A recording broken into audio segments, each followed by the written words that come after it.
Assalamualaikum warahmatullahi wabarakatuh.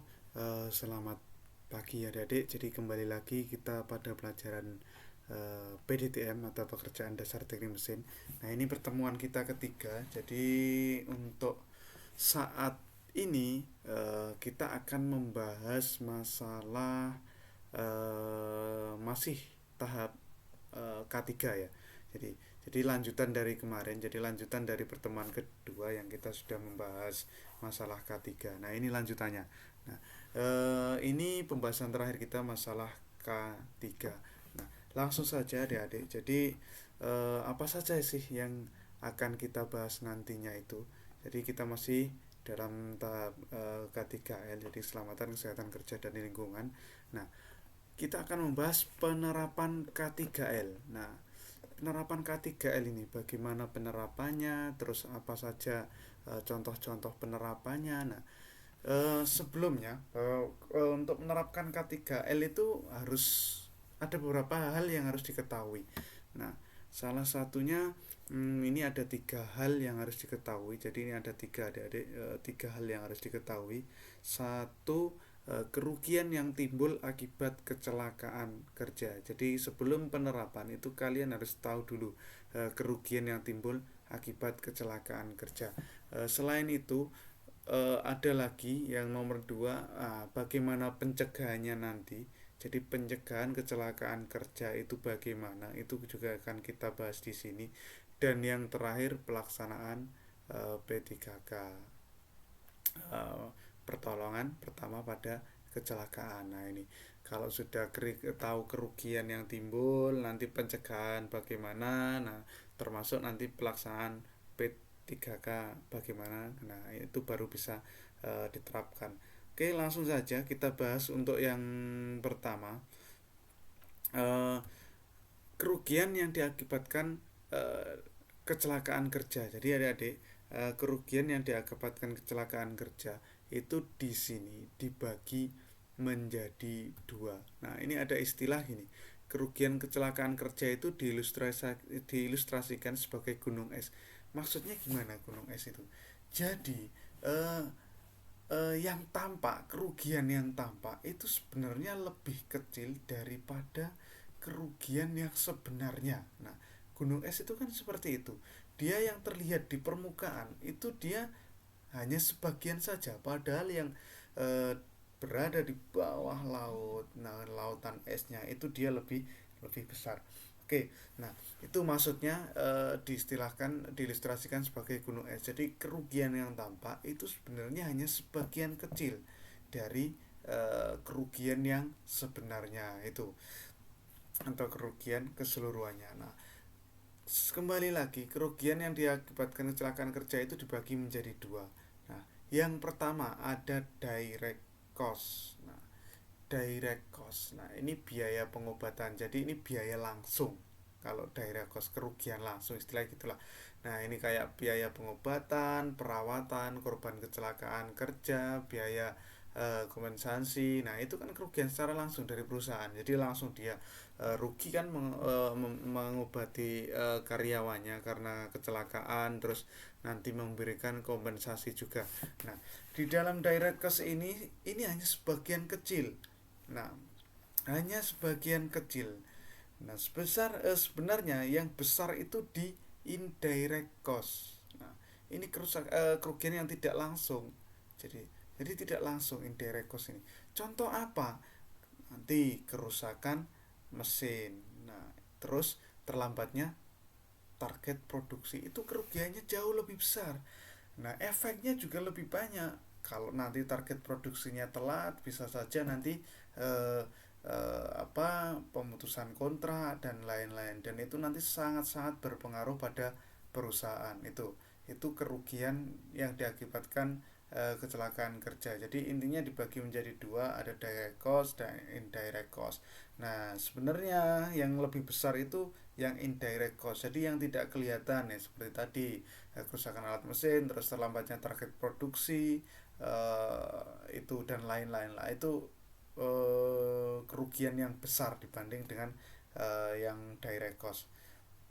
Nah, Dua, pencegahan kecelakaan kerja. Nah, untuk mencegah kecelakaan kerja, apa sih yang bisa kita lakukan adik-adik? Jadi, yang pertama ada yang namanya pendekatan energi. Nah, pendekatan energi ini gimana? Cara untuk menentukan proses pencegahan kecelakaan kerja yang diakibatkan oleh energi.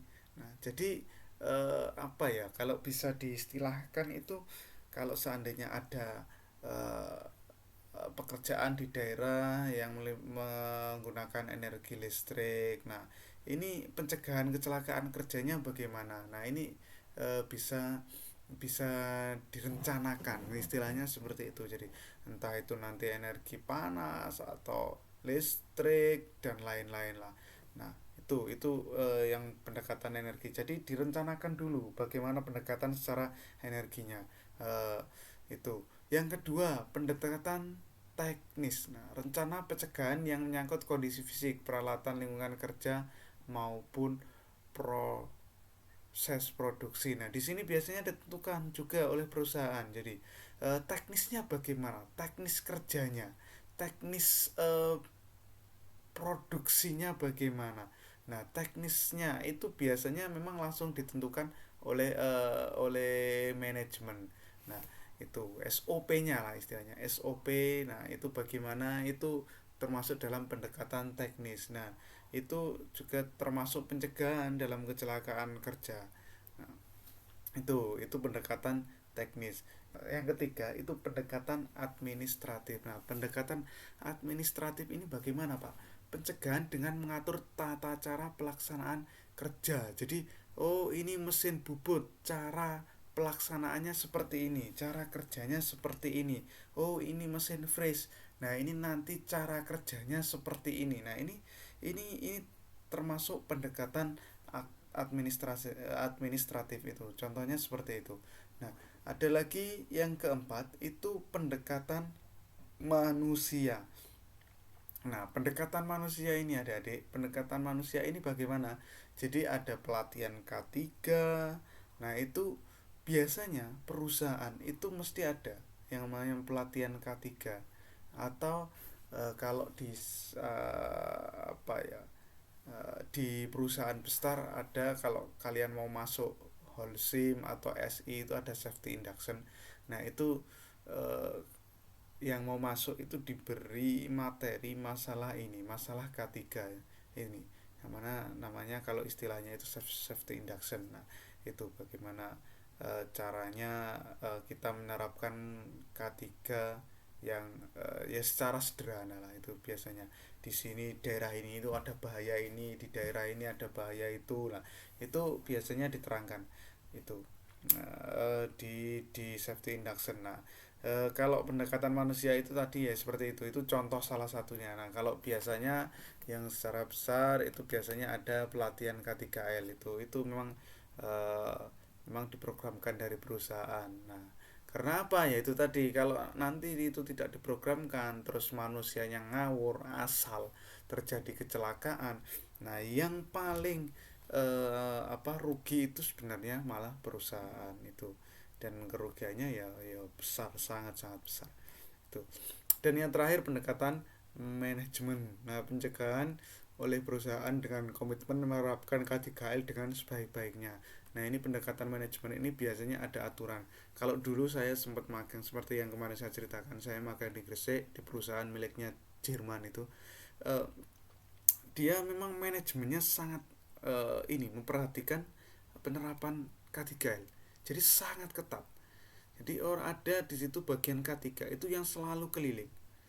Keliling terus. Nah, itu nanti tugasnya apa dia? Mengingatkan pekerja-pekerja yang istilahnya lalai dengan K3.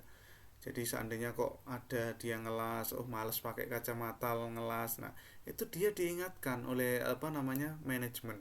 Dan itu kalau memang dia masih diingatkan secara baik-baik tidak mendengarkan, itu akan ada teguran. Nah, itu. Jadi apa namanya seperti itu, sampai seperti itu kalau perusahaan-perusahaan luar negeri. Kalau perusahaan dalam negeri kemungkinan juga sama, tapi tidak seketat memang perusahaan-perusahaan yang miliknya luar. Jadi Itu 5 pencegahan kecelakaan kerja, ada 5 cara itu. Jadi ada maaf jadi ada pendekatan energi, pendekatan teknis, pendekatan administrasi, pendekatan manusia, pendekatan manajemen. Nah itu. Nah yang berikutnya pelaksanaan P3K. Nah ini adalah tugas kalian. Jadi adik-adik, nanti tugas dari saya itu adalah ini pelaksanaan P3K ini. Jadi soalnya ada di sini. Nah, kalau ada luka bakar, nah cara pelaksanaan P3K-nya bagaimana? Silahkan adik-adik cari di internet atau di segala sumber. Nah, itu. Yang kedua, patah tulang. Cara pelaksanaan P3-nya bagaimana? P3K-nya bagaimana? Nah, ini tugas harus di apa namanya? Dikerjakan, dan nanti hasilnya kalian foto, kalian kirim ke Google Classroom. Nah, yang ketiga, pendarahan. Nah, sama pelaksanaan P3K-nya bagaimana. Yang keempat, gangguan pernafasan. Nah, itu juga nanti kalian adik-adik kerjakan, cari bagaimana cara pelaksanaan P3K-nya. Nah, ini nanti tugasnya ini, jadi nanti adik-adik tulis, setelah itu foto, kirim ke Google Classroom. Ini tugasnya untuk pelaksanaan P3K ini. Nah, yang terakhir materinya rambu-rambu dan peralatan K3L. Nah, ini rambu-rambu dulu yang kita bahas. Nah, jadi nanti di rambu-rambu dan peralatan K3L ini ada 2 macam. Jadi bahas masalah rambu-rambu dan jenis alat pelindung diri. Kalau istilah kerennya APD. Kalau nanti ada yang ngomong APD, mungkin adik-adik masih bingung, oh apa sih APD ku? Nah, itu karena wajar memang, karena kalian baru masuk di teknik permesinan. Jadi kalau memang nanti ada yang ngomong APD, itu singkatan dari alat pelindung diri itu. Nah, rambu-rambu untuk memberikan informasi guna mencegah terjadinya kecelakaan. Fungsinya ini. Jadi rambu-rambu itu untuk memberikan informasi biar tidak celaka. Nah, contoh paling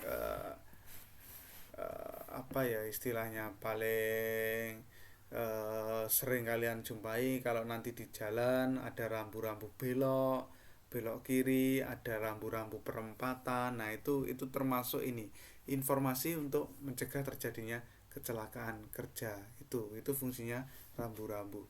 Nah, ini uh, itu terus fungsi dari rambu-rambu kesehatan K3L ini antara lain, nah itu satu, nah, itu menarik perhatian setiap orang terhadap adanya bahaya eh, keselamatan dan kesehatan kerja. Jadi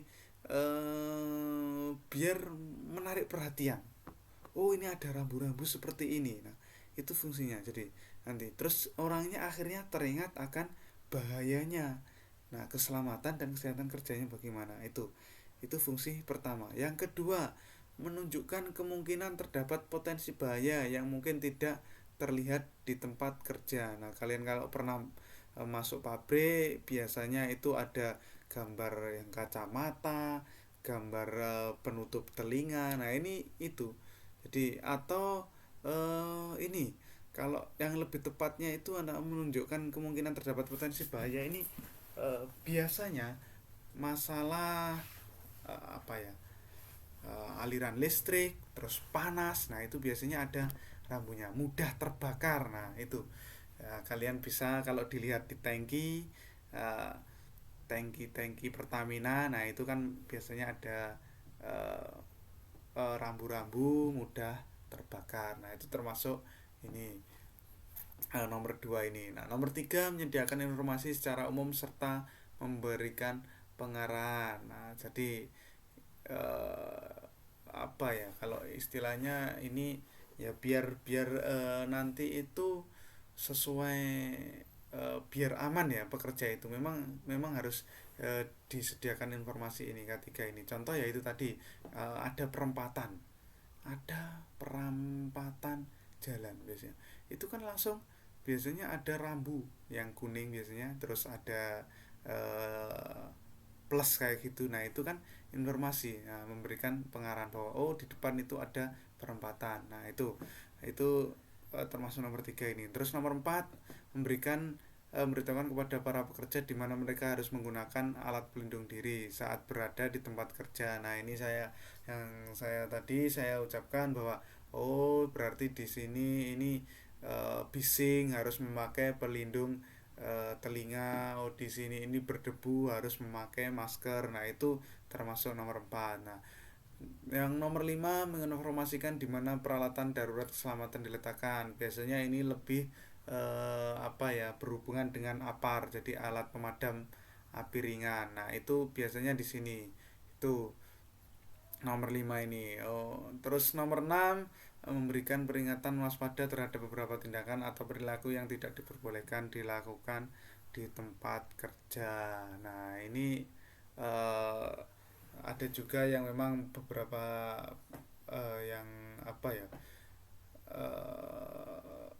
tindakan yang tidak diperbolehkan. Contoh biasanya itu eh, tidak boleh memegang. Nah, itu biasanya kalau kalian mabrik itu banyak. Biasanya yang diberi peringatan itu adalah pipa-pipa yang panas atau mungkin dia bertekanan tinggi. Nah, itu memang diberi eh, peringatan waspada. Nah, itu fungsi dari rambu-rambu.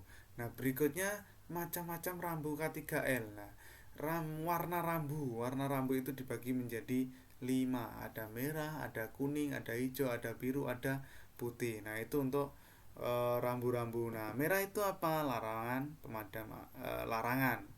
Larangan. Nah, terus kuning perhatian, waspada, potensi, beresiko. Nah, itu. Terus hijau zona aman atau pertolongan. Nah, biru wajib ditaati, putih informasi umum. Nah, itu terus ada lagi simbol rambu keselamatan kerja, ada simbol lingkaran. Biasanya itu maksudnya tanda perintah.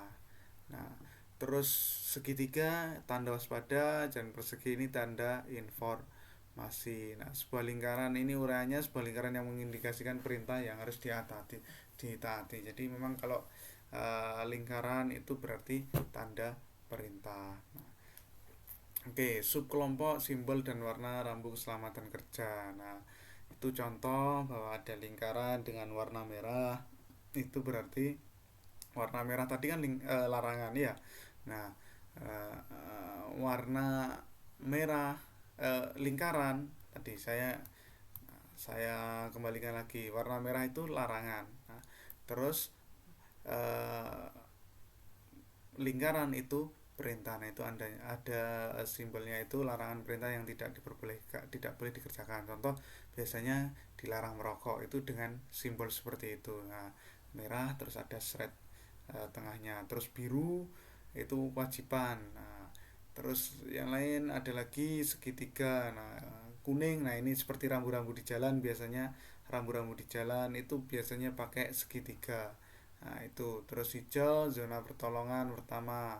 Nah, biasanya ini area kalau terjadi kecelakaan kerja, titik kumpulnya itu biasanya di situ. Nah, untuk persegi dan merah ini pemadam api menyediakan informasi mengenai peralatan pemadam api. Nah, informasi umum itu putih, di persegi putih. Nah, contoh rambu keselamatan kerja seperti tadi itu uh, merah dengan lingkaran, terus ada rokoknya, ini rambu-rambu dilarang merokok. Terus biru ada kaos tangannya biru tadi wajib kan. Terus kaos tangannya warna putih. Nah, itu wajib menggunakan pelindung keselamatan tangan di area ini. Nah, itu contoh-contohnya, saya yakin kalian sudah banyak melihatnya. Jadi itu terus ada lagi jenis-jenis alat pelindung diri. Jadi percepat aja. Jadi jenis alat pelindung diri itu yang pertama ada pelindung kepala. Nah, helm itu fungsinya ya untuk melindungi kepala dari benturan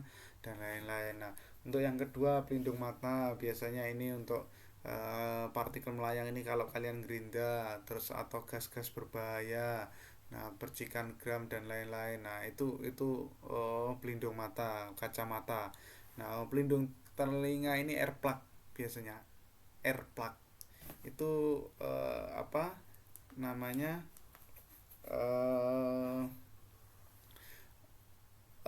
namanya earplug, pelindung telinga ini. Ya, fungsinya ya melindungi telinga dari kebisingan. Nah, berikutnya nomor 4 ya ini nomor 3 pelindung telinga ini nomor 3, terus pelindung tangan ini nomor 4. Sorry ini slide-nya agak selenco.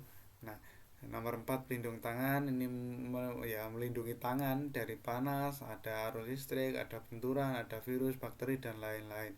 Nah, itu biasanya kaos tangan atau sarung tangan. Nah, terus ada lagi pelindung kaki, sepatu. Nah, ini macam-macamnya itu ada benda tajam, melindungi kaki dari benda tajam, ada tertimpa benda berat, cairan panas dan lain-lain. Yang keenam, pelindung badan. Nah, ya jelas untuk ini namanya wear pack. Pelindung badan ini wear pack biasanya. Nah, macam-macam tapi kalau sekarang kan lagi trennya itu para dokter-dokter yang menangani corona itu kan biasanya menggunakan ini, menggunakan APD lengkap kan. Nah, itu termasuk mulai dari atas kepala sampai kaki itu lengkap. Nah, itu terus pelindung pernafasan ya masker kan itu. Masker namanya biasanya berfungsi untuk melindungi pernafasan dan menyaring udara.